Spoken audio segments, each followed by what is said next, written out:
this video, Board Game Strategy Series Episode 3, I've put together some board game designers or publishers tips for some of your favorite board games coming right up.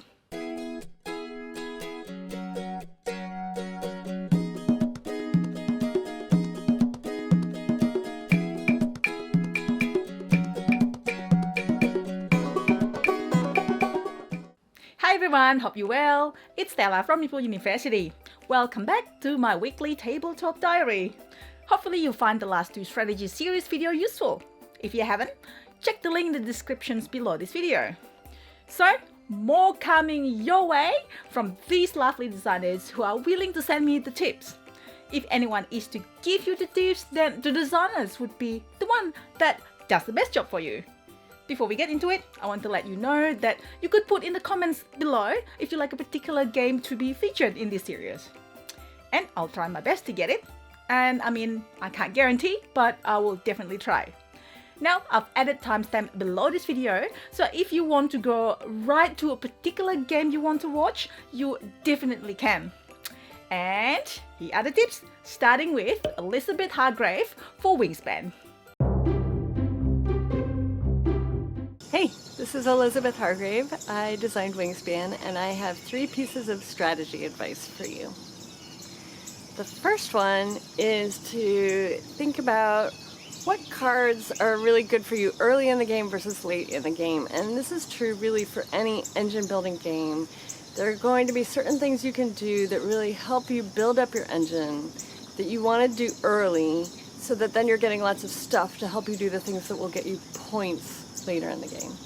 So, and we put this in the rule book as a little piece of advice. Early in the game, you really want to be getting out low value birds, low cost birds that have brown powers on them that are helping you get stuff. You want to, be working on getting more food, getting more cards, getting more eggs to help you play those birds that are going to keep building up your engine. And then at some point, you want to start pivoting. It's not doing you much good to get a lot more food. It's not doing you much good to get a lot more cards on one turn. You want to pivot so that you're tucking those cards, so that you're laying more eggs, so that you're doing other things, so that you're playing really high point birds with the stuff you're getting. So think about early game versus late game, and that can really help you, and it'll help you with other engine builders as well. My second point of advice is to remember that all powers are optional, and to actually think about whether you want to activate them or not. So many of us, myself included, will just run down the row and do things automatically, or skip things that feel a little difficult, right? So just remember, any bird card that has a power on it that is helping you has had points deducted from its score because it's going to help you when you activate it. So if you're not activating it, you're not taking advantage of that benefit that it should be giving you that's causing it to be worth fewer points in the game. So you want to do it when you can. The one I see people skip the most is, tuck a card and draw another card. They've got some bird in their hand that they want to play, and maybe that's the right decision, but just remember, if you're tucking a card and drawing another card, you're gaining a point by doing that. So don't get too attached to the card in your hand, and try and take advantage of those powers when you can. The flip side of that is for the powers that help everybody draw a card, everybody gain a food. Really look around the table and figure out whether you're going to be helping yourself at least as much as everyone else. So, especially, for example, drawing a card. Do you have a plan for that card? Do you need more cards right now? Do you have more cards than you know what to do with? If you don't have a use for drawing a card, then don't give everyone else a free card either. My third piece of advice is just to stay flexible. If you start out the game thinking, I'm going for this bonus card, but you're just not drawing the right birds for it, if you start out thinking, I'm going to play this bird, but you're just not drawing the right food, you need to figure out how to pivot. Don't get stuck with a single plan. There's so many options on the cards. You should be able to come up with something among what you have drawn that will work for you if the thing you were originally planning on isn't working out. And also remember the option to spend 2 food to become 1 wild food. it seems like you're overpaying, but sometimes it can really get you unstuck. It can really get you moving. And just remember, you may be paying an extra food in that situation, but if you're doing it to, for example, to get out a bird that's going to give you an extra food every time you activate it, that will pay for itself pretty quickly. I hope these help you. I hope you're having fun with Wingspan. Thanks so much for playing.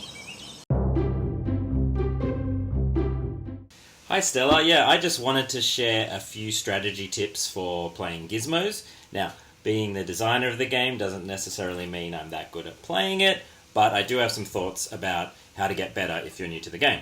So the first tip I would give is that the first turn of the game is actually really important. You want to look at all the cards that are available on the table and see which gizmos might work together well, because this is really going to inform what you build first.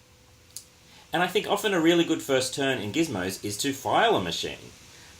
If there's something you really want to build, take it, archive it, put it in your files, you get a free energy, and likely you're going to be able to build that pretty soon, and you might get lucky and pull the exact energy color that you need anyway. Another good tip is to make sure you keep your archives open. So while it can be good to file early on, you don't want to put something in your archives that is really expensive, hard to build, and you don't really know how you're going to build it, because that can clog up your archives. And keeping at least one slot open in your archives gives you so much flexibility in this game. So be really careful about clogging up what you have in storage. The research action can also be really important to winning. Now, I think a lot of players probably think the research action is to dig through one of those piles, maybe the level 3 pile, to find that machine you really desperately need to make everything work. And that's one really important use of the research action. But later in the game, it's often quite a good move to research in level 1. If there isn't a level 1 gizmo that's particularly interesting to you, chances are, late in the game, you might find something in the level 1 pile that can trigger a whole bunch of stuff for you and might be as good as doing another action. So you might as well build a super cheap machine as you do it. So late game researches for cheap gizmos can often be a good move. And finally, a more overarching strategy tip is to just really keep an eye on the other players. It can be really tempting to just look at your own tableau and build up your own powers, but the end of the game is determined by how many gizmos players have built. So you really want to keep an eye on if someone's building lots of level 3 gizmos or if they're just building lots of small ones quickly, because the pacing of the game is really important. You need to make sure that you are kind of on par with that player and you're ready for the game to end around the same time they are. Or perhaps you want to be the one to trigger the game end based on what other players are doing. So once you're comfortable with the game and you're getting good at it, that's kind of the next level of strategy, I think, to be super aware about what all the other players are doing and just time that end game to perfection. Well, I hope they're helpful tips for you and that you enjoy playing Gizmos. Thanks! Hi Stella and Tarrant, we're Jeff and Andrew of Road to Infamy Games, and we are the designers of Crypt. We're here today to share some tips and strategies on how to best win the game. So here we have a 3-player example just to show you a few tricks. So if on your turn you don't have many dice left, of course you can spend your turn recovering your dice from the box, but another option is to place a semi-lowish number out there, knowing that someone will likely push you out, but now they'll at least have to pay more than they would have if you didn't play anything at all. And when your dice are pushed out and you collect no treasure cards, you'll still get your dice back anyway. So on your turn, you can place either a single die, or you could play 2 dice of the same value. You might do this just to increase your odds that no dice are lost at all. However, this does restrict your ability to spread your dice out across multiple cards. As the last player, I can only place my dice onto a single card. In this scenario, I could play on a spot that has no dice and place a 1. This would give me no risk of losing this die. I might also, though, play all 3 of my dice as 1s, which would allow me to kick out one of my opponents and secure a card for no risk. A lot of strategy in Crypt comes from the collectors. The B side of the Remains Collector offers the biggest reward of 10 coins, but in order to get that, you need 4 Remains cards, which can be challenging to achieve. So one trick you can do is try and pay a lot of your servant's effort to get the first 3 Remains cards that come out.